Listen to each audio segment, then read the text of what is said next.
Gawin nating kaaya-aya at katakam-takam ang ating paggawa ng ating puto sa pamamagitan ng paglagay ng iba't ibang kulay.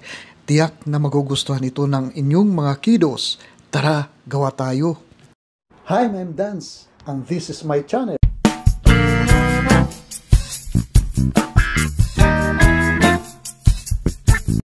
Pagsamasamahin muna natin sa isang mixing bowl ang 1½ cup na all-purpose flour, 1/4 cup na sugar, 1/4 teaspoon na fine salt, 1/2 tablespoon na baking powder.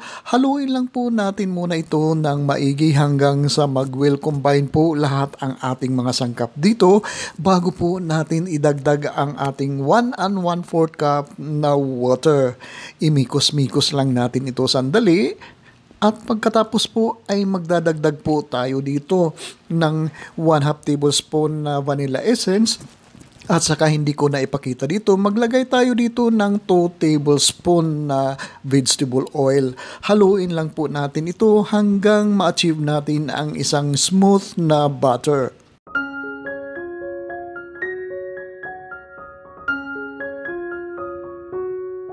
At sa isang mixing bowl ay ibibit po natin ang ating 4 pieces na large na egg whites. Ibit muna natin ito hanggang sa maging bubbly po ito. At pagkatapos ay maglalagay po tayo ng mga 1/4 teaspoon na cream of tartar. O kaya kung walang cream of tartar ay pwede naman 1/2 teaspoon na vinegar po dito. Ituloy-tuloy lang po natin ang ating pagbibit nito at pagkatapos po ay gradually idadagdag natin ang 1/3 cup na sugar. Idadagdag po natin ang ating sugar in 3 batches po dito at itutuloy-tuloy lang po natin ang ating pagbibit dito hanggang sa maging stiff ang ating mirang dito po, ang consistency ng ating mirang po dito.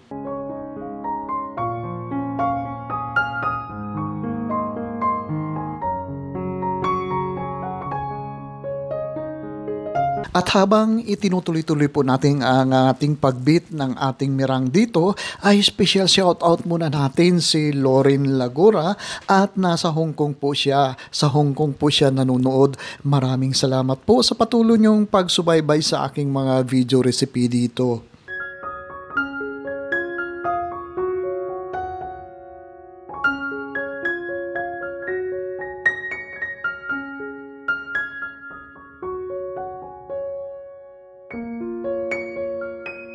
O ayan, medyo stiff na po ang consistency ng ating mirang po dito.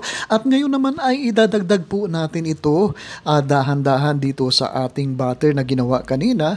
Idagdag po natin ito into 2 batches at pagkatapos po ay imimix po natin ito.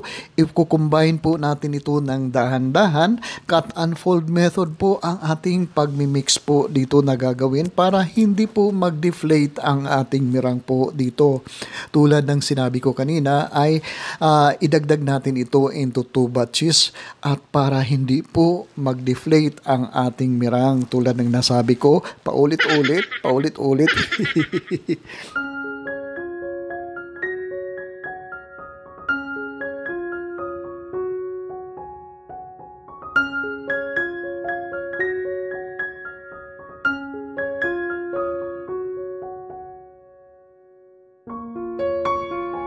At kapag na-mix na natin ito ng maigi, i-divide po natin ito into 3 equal parts ang ating mixture po dito. At pagkatapos ay magdadrop po tayo ng isang drop na kulay.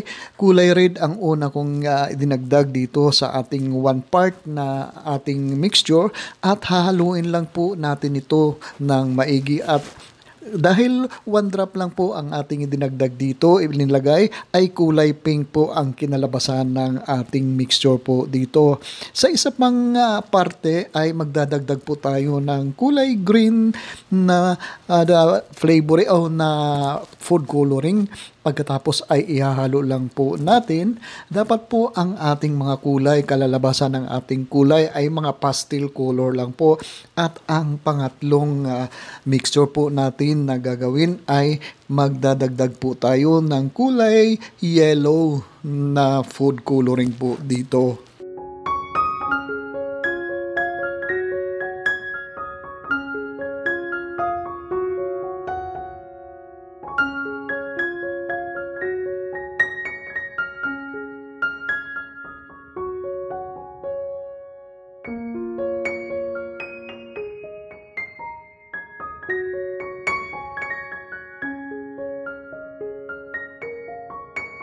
Pagkatapos po natin malagyan ng mga kulay ang ating mga tatlong parte ng mixture dito, ipasok po natin sa isang piping bag at bali tatlong kulay po ang ating nagawa po dito.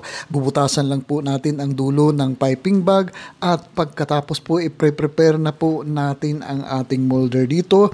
Huwag natin ang ating pagluto po dito ay bain-marie method, kaya nilagyan natin ng tubig ang ating pan at pagkatapos po ang ating mga molder ay lalagyan po natin ng cupcake liner po at bago po natin i-pour out ang ating mga mixture po dito.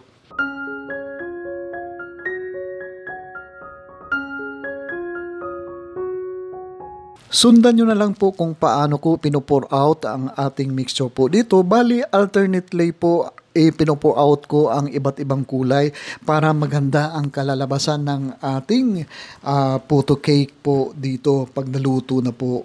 Medyo matrabaho nga lang po ang ating paggawa ng ating puto cupcake ay masulit naman po ang kalalabasan po kasi kaaya-aya at magandang tingnan at katakam-takam po ang ating puto cupcake po dito.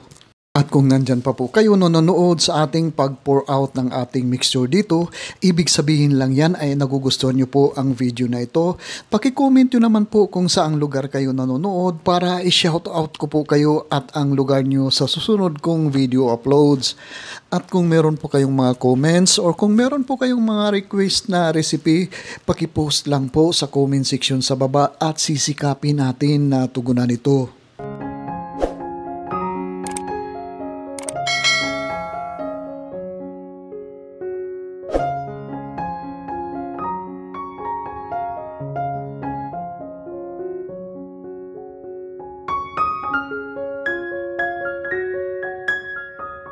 Ibe-bake po natin ang ating puto cupcake po dito in a bain-marie method at pagkatapos po ay aantayin lang natin ng mga 40 minutes para sigurado po na lutong-luto na po ang ating puto cupcake dito.